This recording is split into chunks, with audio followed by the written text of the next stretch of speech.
वो कहते हैं कि लाइफ में कुछ चीज़ ऐसी होती हैं जो शायद व्यक्ति शेयर नहीं कर पाता। ठीक है, होता है। आज आपके पास मान लो घर वालों की रेस्पॉन्सिबिलिटी ज़्यादा है, ठीक है, सबके पास है। आप उतना नहीं कर पा रहे जितना आपने सोचा, दैट्स इट, वो प्रारब्ध है आपका भी और उनका भी, आपका भी और उनका भी, जिनके लिए आप करना चाहते हैं। ये बात आप ध्यान रखें।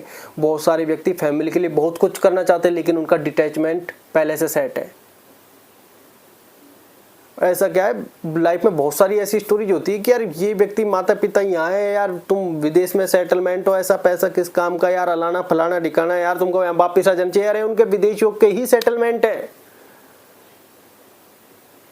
अब ये बात इतनी आसान कैसे, क्योंकि आज से लगभग 4-5 साल, 4-5 शायद ज़्यादा हो गई, कम करनी पड़ेगी थोड़ी सी, 2-3 साल नहीं, ये ज़्यादा कम हो गई, मतलब 22 के आसपास, 2022। वहाँ पर ये सिचुएशन सामने आई कि यार तो हम कुछ चीज़ों को लेकर परेशान थे, कुछ चीज़ों को लेकर ऐसे कोई दिक्कतें थी। तो उस समय हम भाग्य प्रारब्ध से जुड़े नहीं, तो हमने कहा कि यार आखिर ये ऐसी दिक्कतें हैं क्यों।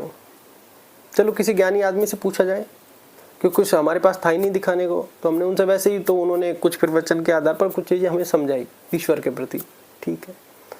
फिर उन्होंने एक स्टोरी भी रिवील की कि यार एक कहे कि अच्छी खासी फैमिली थी, जो उनका सर्व मतलब कहे कि जो बड़ा लड़का या कुछ ऐसे, पूरी स्टोरी याद नहीं है, काफ़ी टाइम हो गया, कि वो उनका लड़का विदेश में रहता है, उनकी वाइफ विदेश में रहती है, या माता पिता रहते हैं और छोटा बेटा उनके साथ रहते हैं। वो चाहते हैं ज़्यादा बड़े को है, वो बड़ा दूर है, क्योंकि विदेश में आप एक चीज़ नोटिस करना, विदेश में वही व्यक्ति पहुंचेगा जिसका विदेश में सेटलमेंट है, विदेश में वही व्यक्ति पहुंचेगा जिसकी विदेश यात्रा लिखी हुई है, उसके अलावा नहीं जा सकता। बड़े से बड़े शो आते हैं, मैं उनका नाम नहीं ले सकता क्योंकि यूट्यूब पर कॉपीराइट इशू का बड़ा मामला है, यूट्यूब वेरी स्ट्रिक्ट। लेकिन बड़े से एक एपिसोड आता है जो कॉमेडी है, हंसने हंसाने का, चश्मे से रिलेटेड, आप कभी भी देखना उसके सारे कलाकार विदेश में नहीं पहुंच पाते हैं।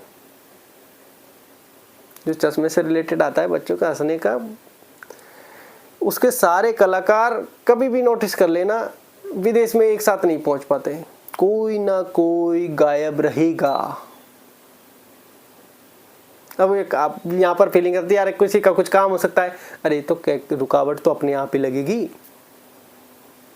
कोई भगवान अगर थोड़ी ना पकड़ेगा, तेरा नहीं है तेरा नहीं है तू नहीं जाएगा, किसी का कोई काम आ जाएगा, किसी को इमरजेंसी आ जाएगी, किसी ने पहले से छुट्टी ले रखी होगी, कोई उस समय कहेगा कि यार विदेश में तुम्हारा इतने से काम हो जाए, मुझे छुट्टी की आवश्यकता है, इमरजेंसी कुछ, ठीक है तू भी ले ले, हो गया काम। मेन चीज़ यही है। सवाल क्या था, मैं सवाल ही भूल गया।